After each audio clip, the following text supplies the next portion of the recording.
Yudhistira mengungkapkan bahwa Ibu Kunti telah melakukan kejahatan serius dengan merubah keberuntungan Karna menjadi perjuangan seumur hidupnya. Kau telah melakukan kejahatan serius, Ibu. Yang menyembunyikan sesuatu berarti telah berdosa dan yang mengungkapkannya akan mendapatkan pahala. Kau telah mengubah keberuntungan menjadi sebuah dosa besar. Kami seharusnya menyentuh kaki kakak kami, tapi sebaliknya kami malah mengangkat senjata untuk melawan dia. Sangat berharga dengan pengalamannya, tapi aku telah menghinanya seumur hidupku. Dia lebih layak mendapatkan mahkota. Aku sudah melakukan perbuatan yang tidak bisa dimaafkan, kakak Karna.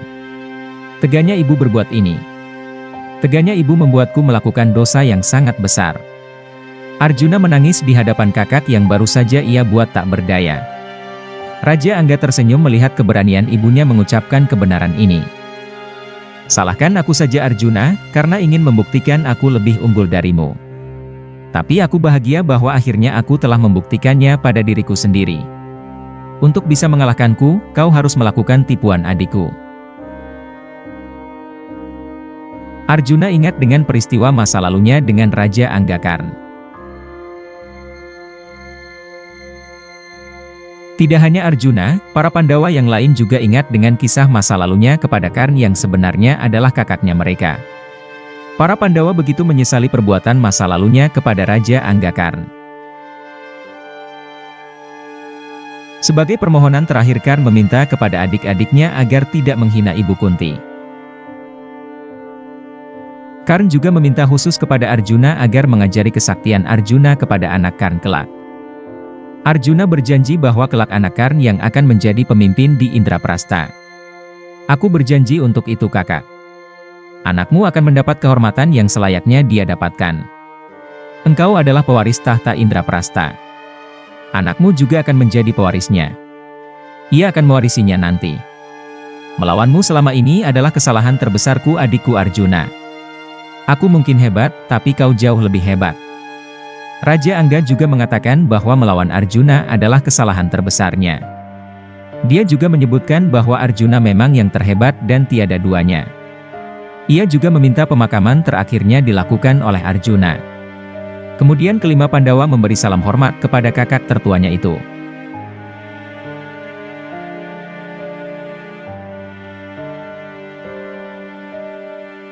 Karna memanggil istrinya Vrusali agar mendekat kepadanya.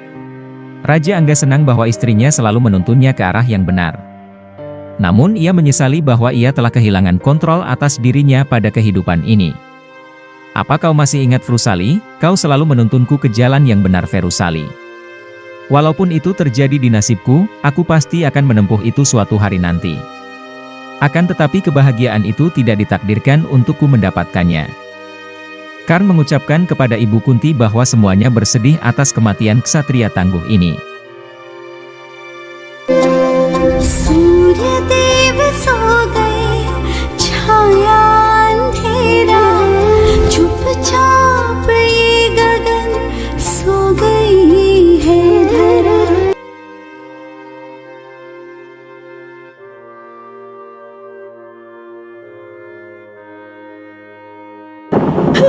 Karna, anakku, suamiku,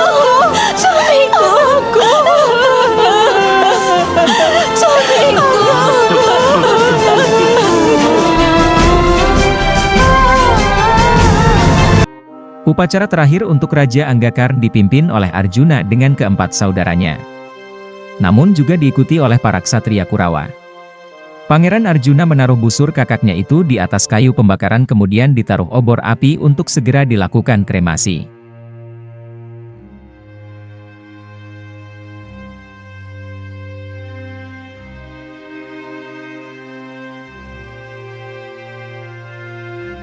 Aswatthama mencari-cari di manakah temannya Duryudana yang menghilang pergi dari tenda. Ia berhasil menemukan temannya itu terduduk lemas di sebuah pohon. Putra Drona ini segera mengajak untuk kembali ke tenda. Duryudana sudah sangat patah semangat, ia justru menyuruh Aswatthama agar segera membawa beberapa prajurit agar membawa jenazahnya. Duryudana merasa sudah mati setelah kematian Karna, dan berarti kekalahannya tidak bisa terhindarkan.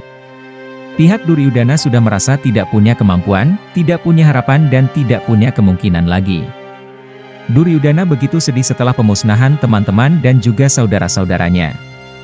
Aswatama berusaha untuk menguatkan iman temannya dan berjuang untuk kemenangannya. Duryudana menyesali karena yang tidak menghabisi satupun dari Pandawa karena ia adalah putra tertua Kunti. Duryudana menyesali perbuatannya yang mengangkat derajat Karna pada waktu itu. Kemudian Duryudana menanyakan apakah Aswatama ingin mengkhianatinya dan akan membunuhnya. Mungkinkah kau akan mengkhianati? Apa kau di sini untuk menghabisiku, teman? Aswatama segera berjanji, bahkan ia bersumpah atas nama nyawanya sendiri. Bagaimana kau bisa berpikir seperti itu? Demi dirimu. Aku sampai merelakan ayahku meninggal. Kemudian putra Drona ini akan memanggil Brahmastra, namun dilarang oleh Duryudana karena hal itu tidak berguna. Duryudana bersumpah akan menantikan kematian Pandawa, ia akan tetap menunggu hingga nafas terakhirnya. Ia kemudian menyuruh Aswatama pergi kembali ke kerajaannya, juga menyuruh paman Sangkuni agar kembali ke Gandhara. Duryudana akan bersembunyi seperti iblis, ia tidak akan mati sebelum mendengar kematian para Pandawa, barulah ia akan bisa mati dengan tenang. Duryudana yakin bahwa akan memusnahkan anak-anak Pandu dan mati dengan tenang. Kemudian ia menyuruh Aswatama pergi. Dia pun pergi dengan kuda yang ia bawa sebelumnya.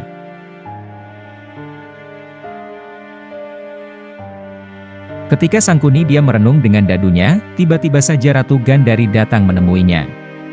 Sangkuni menanyakan mengapa adiknya datang ke medan tempur. Namun Gandhari tidak menjawab dan bertanya-tanya di mana anaknya. Sangkuni tidak mengetahui di mana keberadaan anaknya. Paman Duryodhana ini menunjukkan mengapa Duryodhana bersikap seperti itu. Kemudian dia meminta maaf kepada Gandhari karena ia gagal melindungi para keponakannya. Gandhari menyalahkan dirinya sendiri karena ia membiarkan anak-anaknya dipengaruhi oleh Sangkuni. Raja Gandhara ini mengatakan bahwa satu-satunya tujuan hidupnya adalah menjadikan Duryodhana sebagai raja. Namun Gandhari mengatakan bahwa kakaknya itu hanya bertujuan untuk membalas dendam karena Gandhari menikah dengan seorang pria yang buta. Hanya karena aku menikah dengan orang buta kau memutuskan untuk membalas dendam dengan meracuni seluruh dinasti ini. Sangkuni menjawab, adikku yang tercinta telah menutup matanya dengan selembar kain dan menerima kegelapan untuk selamanya. Dan siapa yang sudah membuat hidupmu dipenuhi dengan kegelapan seperti ini? Adikku yang tercinta telah menutup matanya dengan selembar kain.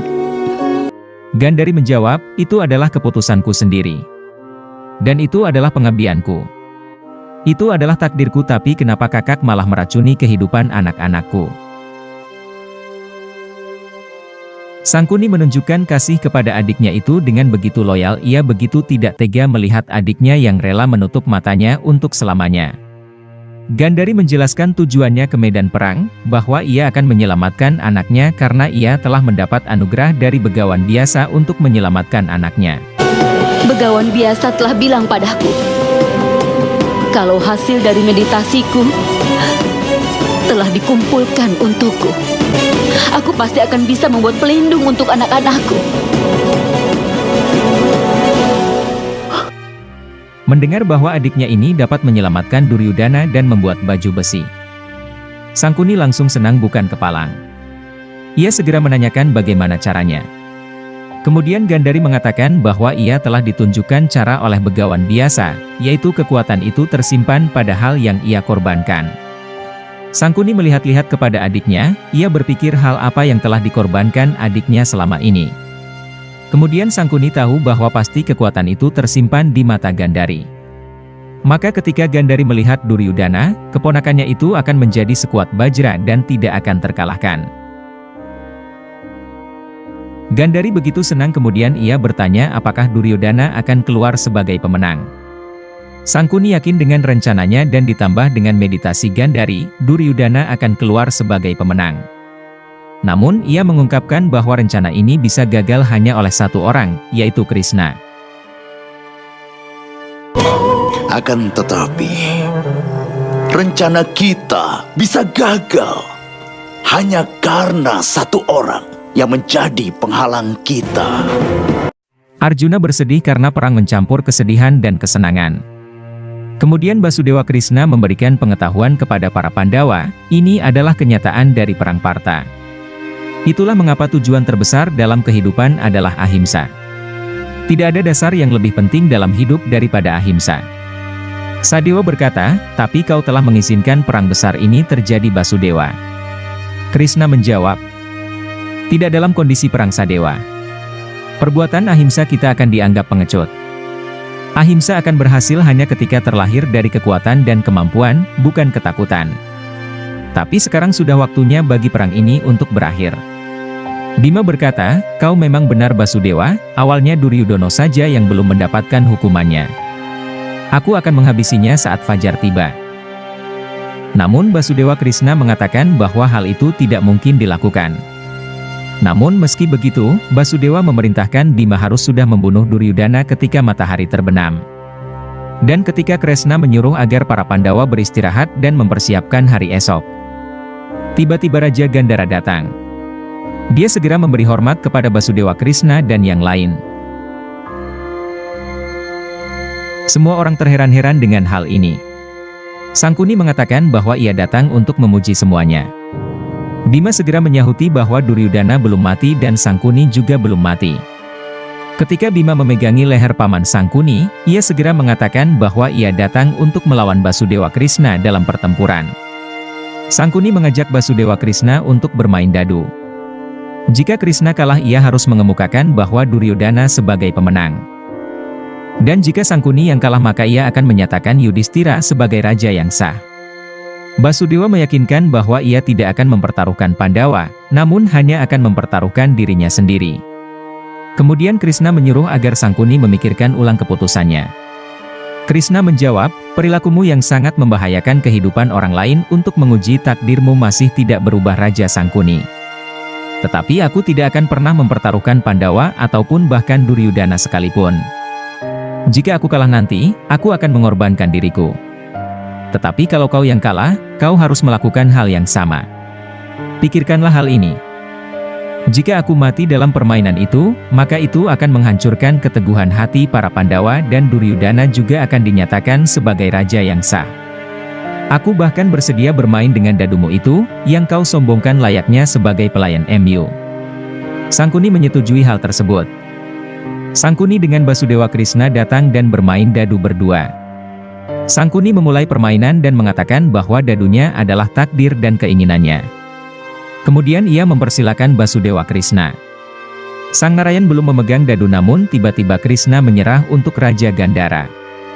Basudewa Krishna ditawari untuk melempar dadu, namun ia tetap menolak dan mempersilahkan Sangkuni main lagi. Basudewa Krishna hanya tersenyum sambil melirik ke arah luar. Aswatthama mencari-cari temannya hingga ke tepian sungai dan menyuruh agar Duryudana keluar. Ia memberi kabar bahwa ibu Duryudana telah datang untuk merubah takdir. Duryudana kemudian keluar dari air. Aswatthama mengatakan bahwa Gandhari datang untuk membuat tubuh Duryudana sekuat baja dan mengorbankan hasil meditasinya. Aswatthama menyampaikan pesan dari Raja Gandhara bahwa Duryudana harus menemui ibunya dengan melepas semua pakaiannya. Ketika ibunya melepas penutup matanya, seluruh tubuh Duryudana yang terlihat akan diberkati. Maka tubuh Duryudana akan menjadi sekuat bajra. Raja Gandhara Sangkuni masih terus memainkan dadunya bersama Basudewa Krishna. Sangkuni melakukan hal ini agar memuluskan rencananya untuk menyukseskan Duryudana. Namun Basudewa Krishna tidak akan membiarkan hal tersebut. Sri Krishna mengatakan banyak hal kepada Sangkuni yang berisi sindiran-sindiran terkait rencananya itu. Manusia selalu berusaha mencoba untuk bisa mengendalikan hasil dari perbuatannya. Mereka mencoba untuk membelokkan hasilnya agar sesuai dengan keinginannya sendiri. Tetapi ketika diberikan sebuah dadu, seorang penjudi tidak bisa menahan dirinya untuk berjudi. Dia gagal menyadari bahwa bukan dia yang mengendalikan dadu itu.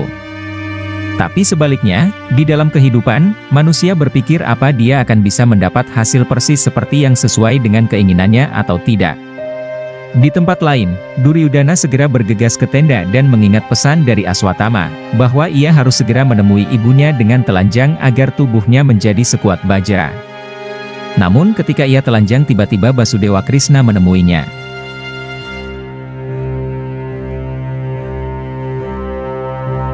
Krishna mengatakan bahwa bukan saatnya mandi namun saatnya penebusan dosa. Sri Krishna mengatakan bahwa saat ini ia sedang mencari rumput untuk pemujaan. Ia heran dengan sang pangeran, maka ia mendekatinya. Duryudana terus panik dan bertambah panik seiring Krishna yang menggodanya terus. Di tempat Dadu, Krishna masih terus membuat Raja Gandhara Sangkuni sibuk bersamanya. Paman dari Kurawa ini tidak tahu dengan aksi Basudewa sehingga ia tetap tenang dan yakin dengan rencananya. Sebaliknya Basudewa Krishna terus mengisi pikiran Sangkuni dengan kata-kata sindiran agar menyadarkan pamannya itu. Hidup ini bukan permainan Dadu, namun orang yang di seberang Sangkuni ini bukan hanya lawannya.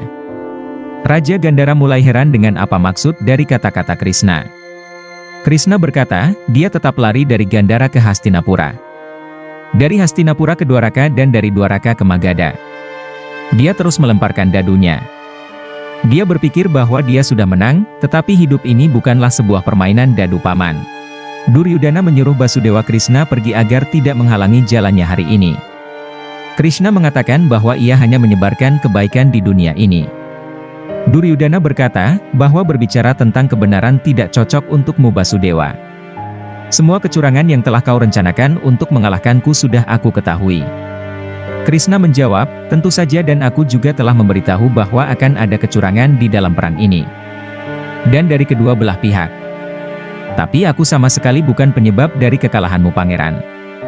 Kau adalah orang yang disalahkan untuk ini. Keputusanmu ditandai oleh hasratmu dan itu bukan kesalahanku. Kedua orang ini terus-menerus beraksi dengan kelucuan masing-masing. Sri Krishna seolah mengetahui dan mengatakan bahwa ia tahu tentang Duryudana yang akan menemui ibunya untuk mendapatkan berkat tubuh sekuat bajra. Duryudana mengatakan bahwa ia akan melakukan dan menemui ibunya hari ini dan esok akan segera menghabisi Pandawa. Ketika Basudewa Krishna akan pergi tiba-tiba Duryudana memanggil Basudewa Krishna yang telah menjebaknya. Krishna mempengaruhi pikiran Duryudana dan mengatakan bahwa perbuatannya itu tidak benar. Jadi sekarang kau bersikeras supaya aku beritahu. Kau akan pergi menemui ibumu dengan tubuh yang tanpa tertutupi pakaian. Dan sesuai kepercayaan dan tradisi kita, anak laki-laki tanpa pakaian di depan ibunya, artinya sama saja seperti akan menghabisi ibunya sendiri. Dosa seperti ini akan menjadi alasan atas kekalahan MU Pangeran. Pikirkanlah hal itu. Duryudana berpikir bahwa pertarungan gada tidak boleh memukul bawah pinggang dan bagian tubuh lain akan mendapatkan perlindungan. Maka bagian bawah pinggang tidaklah masalah buatku. Krishna mengatakan bahwa hal tersebut terserah pada Duryudana. Kemudian dia pamit pergi meninggalkan Duryudana yang akan menemui ibunya.